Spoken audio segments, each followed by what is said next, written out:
लेकिन उन्हें ये जरूर पता होना चाहिए कि ताश में 3 इक्के बड़े होते हैं या 3 बादशाह। यार परसों पेपर है, मैं नहीं खेलूंगा। यार अभी कल का सारा दिन पड़ा है, अभी से पढ़ने लगेगा तो परसों तक भूल जाएगा सब। चल घड़ी देख के सिर्फ 2 घंटे के लिए खेलेंगे। 2 घंटे नहीं, 1 घंटा। 1 घंटे के बाद 1 मिनट भी नहीं, बेशक घड़ियां मिला लो। यार हमने कौन सा रॉकेट लॉन्च करना है? ठीक है 1 घंटे के बाद उठ जाएंगे, लेकिन बूट 5 रुपए होगा। 5 रुपए? यार 5 रुपए तो होना ही चाहिए। वैसे भी हमने सिर्फ 1 घंटा खेलना है, मुझे तो 1 घंटे में मजा ही नहीं आता। आज 250 रुपए का मनी अड़ रहा है, अभी मैस और कैंटीन वाले के पैसे देने हैं। 1 घंटा हो गया यार, बस करें। ठीक है मर्जी है।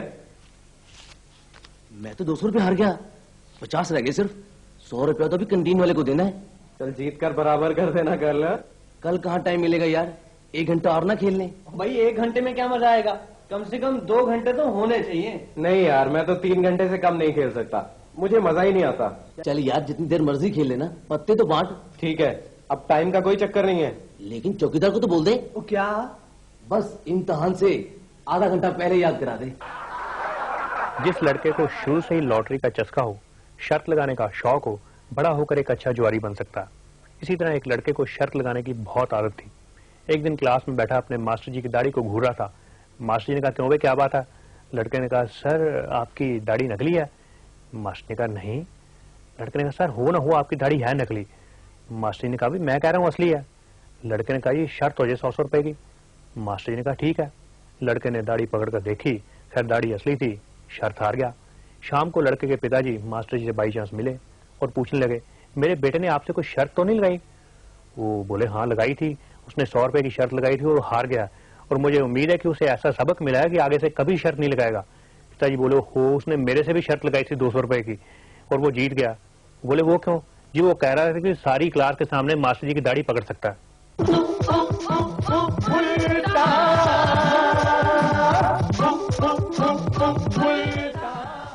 दोस्तों जो मजा नकल में है वो अकल में कहां? माना कि नकल के सहारे पास होने वाले विद्यार्थी के ज्ञान में कोई बढ़ोतरी नहीं होती, लेकिन ज्ञान ध्यान से हमें क्या लेना? हमारा मकसद तो सिर्फ पास होने तक का है। एक बार पास हो गए तो डिग्री मिल गई, डिग्री मिल गई नौकरी मिल गई, नौकरी मिल गई तो कुर्सी पर बैठ गए, और एक बार कुर्सी पर बैठ गए फिर कौन पूछता है कि नकल की थी या नहीं। वैसे भी लोग सलाम तो कुर्सी को ही करते हैं, चाहे उस पर गधा बैठे या घोड़ा। लेकिन दोस्तों जब कोई विद्यार्थी इम्तिहानों में नकल करता हुआ पकड़ा जाए तो मुझे बहुत दुख होता है, बड़ी ठेस पहुंचती है मेरे दिल को। एक तरफ तो इंसान चांद पर पहुंच गया, दूसरी ओर नकल के वही घिसे पिटे पुराने तरीके। मेरे ख्याल से तो जगह जगह नकल की सिखलाई के केंद्र खोले जाने चाहिए, बल्कि स्कूलों में एक खास सब्जेक्ट होना चाहिए नकल, ताकि विद्यार्थियों को नकल के आधुनिक तरीकों से परिचित करवाया जा सके। अच्छा बच्चों, कल हमने ये पढ़ा था कि इम्तिहान के लिए पर्चियां कैसे बनाई जाएं और उनका प्रयोग कैसे किया जाए। बच्चों आज हम पढ़ेंगे कि आसपास से नकल करने के लिए आंखों का प्रयोग कैसे किया जाता है। सबसे अहम बात यह है कि नकल करते हुए आंख हिले लेकिन गर्दन ना हिले। सबसे कुशल, सबसे होनहार विद्यार्थी वही है जो बिना गर्दन हिलाए अपनी आंख 180 डिग्री तक घुमा ले। मेरी आंखों की तरफ देखिए।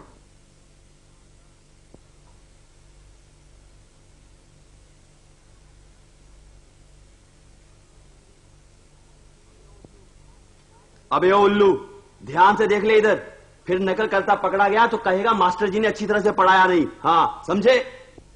अच्छा अब एक सवाल लिखो। एक विद्यार्थी के पास 3 पर्चियां हैं, उसे पास होने के लिए 33 नंबर चाहिए। बताओ वो किस हिसाब से नकल मारे कि पास भी हो जाए और पकड़ा भी ना जाए, जबकि सुपरवाइजर की ऐनक का नंबर 4 दिया गया है। आप चाहे आस्तिक हैं या नास्तिक, लेकिन इम्तिहान के दिनों में भगवान को याद करना कभी मत भूलिए, बल्कि अपना पूरा मन लगाकर प्रार्थना करिए। हे भगवान, आज मुझे ऐसी जगह पे सीट दिलवाना जहां से मुझे नकल मारने में कोई भी परेशानी ना हो, जहां से मैं तो सुपरवाइजर को देख सकूं लेकिन सुपरवाइजर ना मुझे देख सके। हे भगवान, अपने इस भगत के सिर पे हाथ रखना ताकि मेरी कोई भी किताब या पर्ची पकड़ी ना जाए।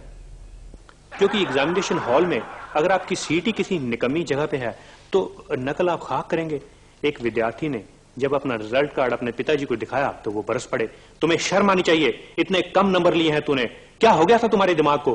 तो वो बोला, डैडी इसमें मेरा क्या कसूर है, जो लड़का मेरे आगे बैठा था उसे कुछ आता ही नहीं था।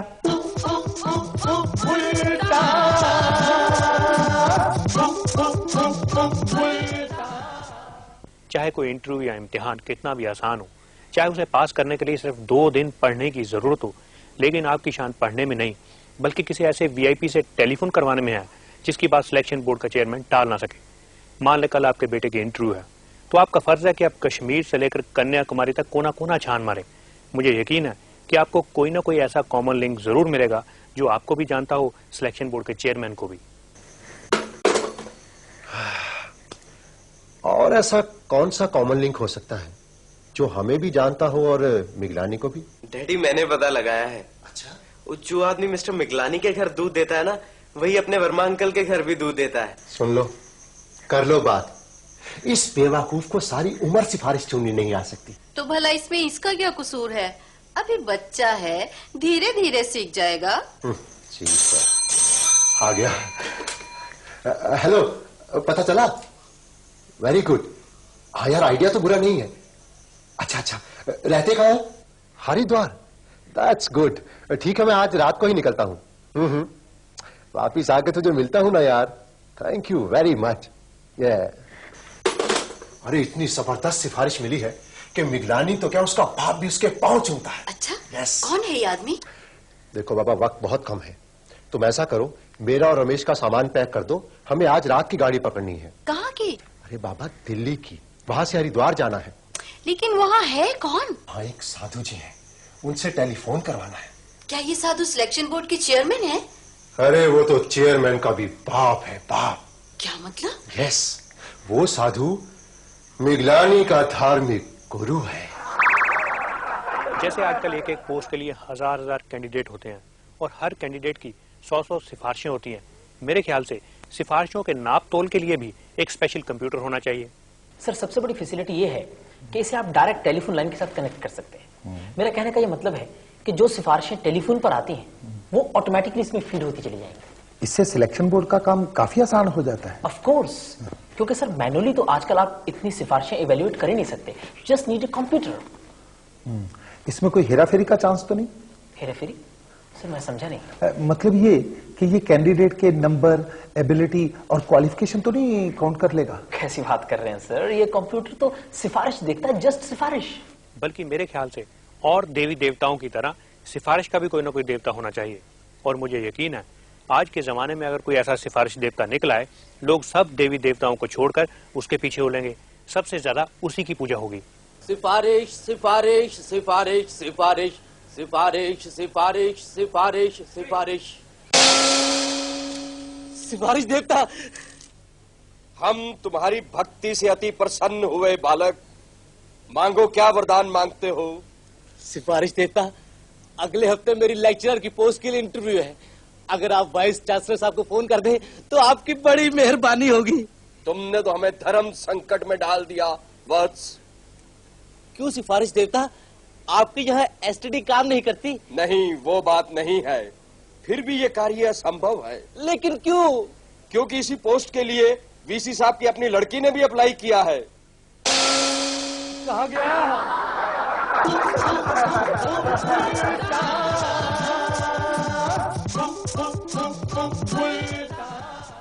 बहुत से लोग सिर्फ इसलिए चीजें खरीद लेते हैं क्योंकि सेल लगी हुई है जी।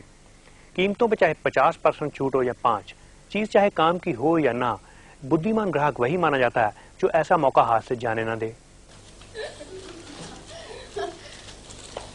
नमस्ते भाई साहब। नमस्ते जी। नमस्ते। अरे आपको कितनी देर हुई दफ्तर से आए? बस अभी आगे बैठा ही हूँ दफ्तर से।